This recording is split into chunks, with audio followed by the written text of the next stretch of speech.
Hey there, artsy friends. I'm going to be showing you another page of my watercolor and ink. So I realized that I could use the back of these pages. They're thick enough. I typically only work on one side, and then I've been gluing two pages back to back, which makes it really strong, almost like a board book. It's so thick by the time I'm done with it.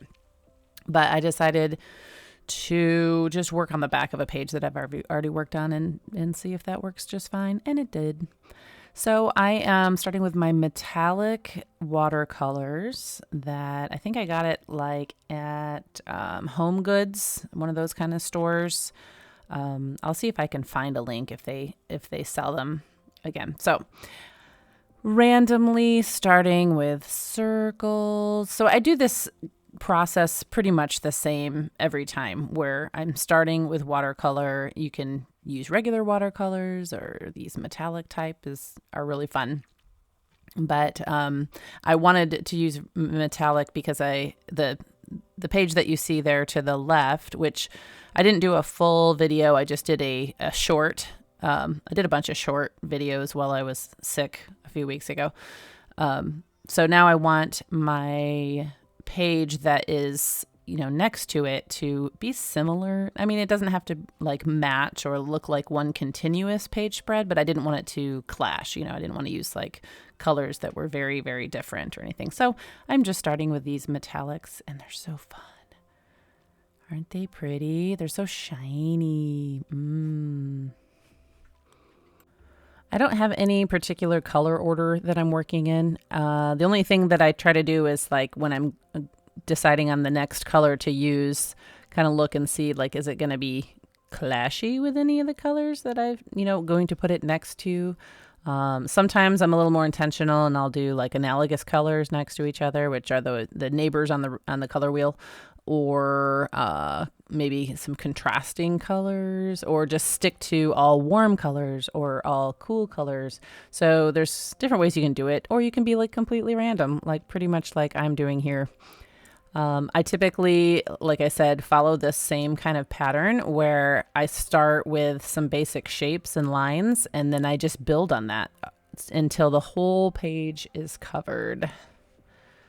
So I had an epiphany the other day. I realized that I hadn't started my third composition notebook yet, and I was sick for like 4 weeks. It was terrible. And my go-to was this style of artwork. And I was thinking about it the other day, going, there are sometimes, there's two modes when I'm being creative. And I think this probably applies to everyone, but I'm either wanting to zone out or I'm wanting to zone in. Does that make sense? Like, my goal is to get into a creative zone, which by that I mean your inner creativity and kind of intuition starts really kind of leading the way. But when I was sick, I didn't have the mental energy to super focus. So I wanted to do projects that in my mind didn't really require a lot of thinking. So I wanted to zone out. Like, I would put on music or listen to dry bar comedy or just enjoy the silence and just doodle away and do my art without really thinking very deeply. So then the other mode is to zone in, and that's when I really enjoy taking my creative art time to process thoughts, like deep thoughts. Like, even if it's just one main idea that maybe has been in my mind that day or that week, and really kind of meditating on it. And just by meditating, I just mean like, just think on it slowly. Don't rush through the thinking process, but just kind of absorb whatever the message or meaning is that that you want to adapt into your mindset or your thinking. Zoning in or zoning out. Interesting thought. So I'd be curious, do you like to do art to zone out? Like, is it a decompression thing after a busy day And, if you've got a lot of mental pressures or responsibilities and you like to do art just to kind of relieve stress and not think too much and just let your creative juices flow, or do you like to use that time to really ponder the deep things that are going on in your mind? Or like me, do you kind of switch back and forth? I thought it was just interesting to kind of recognize that for me, I've got two modes of creative process, zoning in or zoning out. One thing I like about mark making or doodling is that I think most of us tend to have like the same kind of patterns, like we do a lot of stripes, or maybe we do a lot of dots, or maybe we like a lot of, this kind of pattern or that kind of pattern. But it's fun after a while to like see what new ideas you can come up with.